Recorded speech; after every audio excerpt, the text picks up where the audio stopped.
Quand nous considérons le Nouveau Testament, nous pouvons dire que l'incarnation, la naissance du Seigneur Jésus dans ce monde, fut un nouveau mouvement de Dieu, comme lors des diverses périodes de l'Ancien Testament. C'était une bien grande avancée dans le programme divin, qui fut présidé par la gloire divine. Gloire à Dieu dans les lieux très hauts. Luc 2, 14. Il eut donc encore la gloire au début de ce nouveau et puissant mouvement de Dieu, parce que la finalité de cette incarnation devait être glorieuse. Il est venu pour le rétablissement de la gloire de Dieu sur cette terre. C'est aussi l'objet de nombreux cantiques. Ensuite, nous serons d'accord pour dire que le jour de la Pentecôte fut un autre grand pas en avant dans le déroulement du plan de Dieu. Dieu progresse, et c'est là encore une marque évidente de ce progrès de Dieu à travers les âges. Le jour de la Pentecôte était une avancée divine et céleste. Et quelle gloire ce fut alors.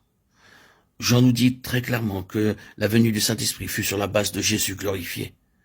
Il a déclaré, l'Esprit n'était pas encore, parce que Jésus n'avait pas encore été glorifié. Jean 7, 39. Démontrant donc que l'Esprit fut donné lorsque Jésus fut glorifié.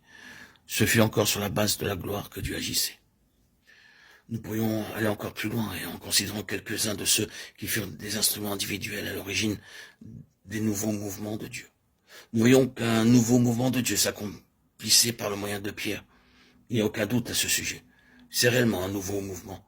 Quoique Paul fût l'apôtre pour les non-juifs, nous devons nous rappeler que Pierre ouvrait la porte de la nouvelle dispensation, à la fois pour les juifs et pour les non-juifs à Jérusalem et à Césarée.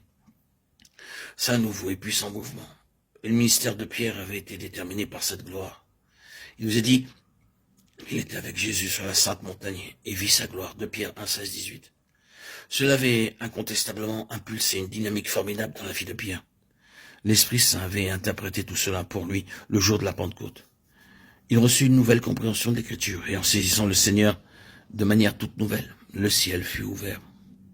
Ce grand principe de la gloire avait eu une très grande influence sur le ministère et sur l'œuvre afin que Pierre persévère jusqu'au bout. C'est aussi clairement démontré dans le cas de Jean, qui fut avec Jésus si longtemps comme son co-ouvrier et son apôtre, du moins dans Jérusalem.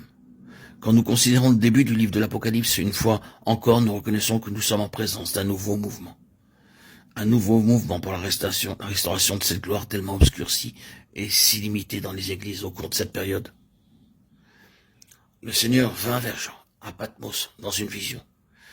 Mais c'était une chose si glorieuse, et les visions étaient, elles aussi, tellement glorieuses, que plus d'une fois Jean fut complètement prostré devant le Seigneur. Cependant, il fut relevé, grâce à l'impact irrésistible de la vision de cette gloire. Apocalypse 1, 17, 19, 10, 22, 28. Et que peut-nous dire à l'égard de Paul, ce merveilleux ministère, si riche et si glorieux était né le jour où il vit la gloire sur la route de Damas.